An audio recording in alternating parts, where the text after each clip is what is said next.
आलस्य क्या है, इसे कैसे खत्म करें? वैसे तो हर व्यक्ति के अंदर कुछ ना कुछ आलस होता है, लेकिन कुछ व्यक्ति ऐसे भी हैं जो बहुत ही आलसी होते हैं और अपने हर कार्य को टालते रहते हैं। किस प्रकार से उनका पूरा जीवन ही आलसी हो जाता है, इसी से संबंधित एक कहानी आपके सामने प्रस्तुत कर रहे हैं। एक आलसी शिष्य को उसके गुरु ने पारस पत्थर दिया और कहा कि 2 दिन में जितना चाहे उतना सोना बना लो, तुम्हारा जीवन सुधर जाएगा। आलस्य की वजह से अच्छे अच्छे अवसर भी हाथ से निकल जाते हैं। जीवन में अगर कुछ हासिल करना है तो सबसे पहले इस बुराई को छोड़ना होगा। आलस्य से नुकसान कैसे हो सकता है, इस संबंध में एक कथा प्रचलित है। कथा के अनुसार पुराने समय में किसी आश्रम में गुरु अपने शिष्यों के साथ रहते थे। गुरु बहुत ही विद्वान थे। उनका एक शिष्य बहुत ही आलसी था। उसकी शिक्षा पूरी होने वाली थी, लेकिन वह समय का मूल्य नहीं समझ सका था। शिष्य आलस्य की वजह से आज का काम कल पर टाल देता था। गुरु ने सोचा कि शिष्य को समय का महत्व नहीं समझाया तो इसका जीवन बर्बाद हो जाएगा। एक दिन गुरु आलसी शिष्य को एक पत्थर दिया और कहा कि पुत्र, ये पारस पत्थर है। इससे तुम जितना चाहो उतना सोना बना सकते हो, लेकिन तुम्हारे पास सिर्फ 2 ही दिन हैं। इससे तुम्हारा जीवन सुधर जाएगा। मैं दूसरे गांव जा रहा हूँ, 2 दिन बाद आश्रम लौट आऊंगा, तब मैं तुमसे ये पत्थर मैं वापस ले लूंगा। पारस पत्थर देकर गुरुजी आश्रम से चले गए। आलसी शिष्य पत्थर पाकर बहुत खुश हो गया।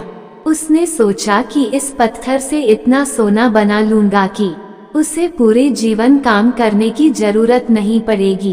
अभी मेरे पास 2 दिन है, एक दिन आराम कर लेता हूँ, अगले दिन सोना बना लूंगा। ये सोचकर वह सो गया। पूरा दिन और पूरी रात आराम करने बाद जब वह उठा तो उसने सोचा कि आज बहुत सारा लोहा लेकर आना है और उसे सोना बनाना है, लेकिन इससे पहले खाना खा लेता हूँ, फिर काम करूँगा। उसने पेट भर खाना खाया तो उसे नींद आने लगी। अब वह सोचने लगा कि कुछ देर सो लेता हूँ, सोना बनाने का काम तो छोटा है, शाम को कर लूंगा। उसे नींद आ गई। शाम हुई और उसकी नींद खुली। सूर्यास्त हो चुका था। जैसे ही शिष्य उठा तो उसने देखा कि उसके गुरु लौट आए हैं। गुरु ने शिष्य से कहा कि अब रात हो चुकी है, 2 दिन पूरे हो गए, इसलिए अब वह पत्थर मुझे लौटा दो। पत्थर देते समय शिष्य को अपनी गलती का एहसास हो गया। उसे समझ आ गया कि समय मूल्यवान है, इसे आलस्य से बर्बाद नहीं करना चाहिए। इस एक बुरी आदत की वजह से कई बार बड़े बड़े अवसर भी हाथ से निकल जाते हैं, इसीलिए आलस्य को तुरंत त्याग देना चाहिए।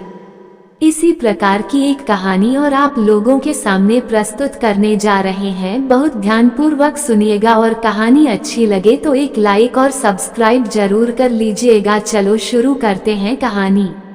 एक व्यक्ति ने बुद्ध से पूछा कि आपके उपदेश सुनने के बाद भी लोगों के दुख दूर क्यों नहीं होते हैं। एक दिन बुद्ध के शिष्य ने पूछा कि तथागत, क्या आपके सत्संग सुनने वाले सभी लोगों का कल्याण होता है? क्या सभी लोगों के दुख दूर होते हैं? बुद्ध ने कहा कि कुछ का होता है और कुछ का नहीं होता है। शिष्य ने फिर पूछा कि आपके उपदेशों को सुनने के बाद भी सभी लोगों को शांति क्यों नहीं मिल पाती है? बुद्ध ने इस प्रश्न के उत्तर में एक प्रश्न पूछा कि अगर कोई व्यक्ति तुमसे राजमहल जाने का रास्ता पूछे और तुम्हारे रास्ता बताने के बाद भी वह भटक जाए तो तुम क्या करोगे?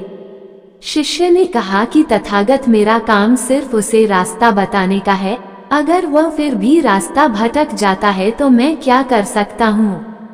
बुद्ध ने कहा कि ठीक इसी तरह मेरा काम भी लोगों का मार्गदर्शन करने का है। मैं लोगों को सिर्फ सही गलत का अंतर बता सकता हूँ। मैं जो उपदेश देता हूँ उन्हें जीवन में उतारना है या न उतारना, ये निर्णय लोगों को ही करना है। जो लोग इन अच्छी बातों को जीवन में उतार लेते हैं उनका कल्याण हो जाता है, उनके जीवन में सुख शांति आ जाती है। जो लोग इन बातों को नहीं अपनाते हैं वे हमेशा दुखी रहते हैं और भटकते रहते हैं। उपदेश हमें सिर्फ रास्ता दिखाते हैं, इन रास्तों पर चलना या न चलना ये निर्णय हमें ही करना होता है। अगर कहानी अच्छी लगी हो तो हमारे चैनल को लाइक और सब्सक्राइब जरूर करें। धन्यवाद।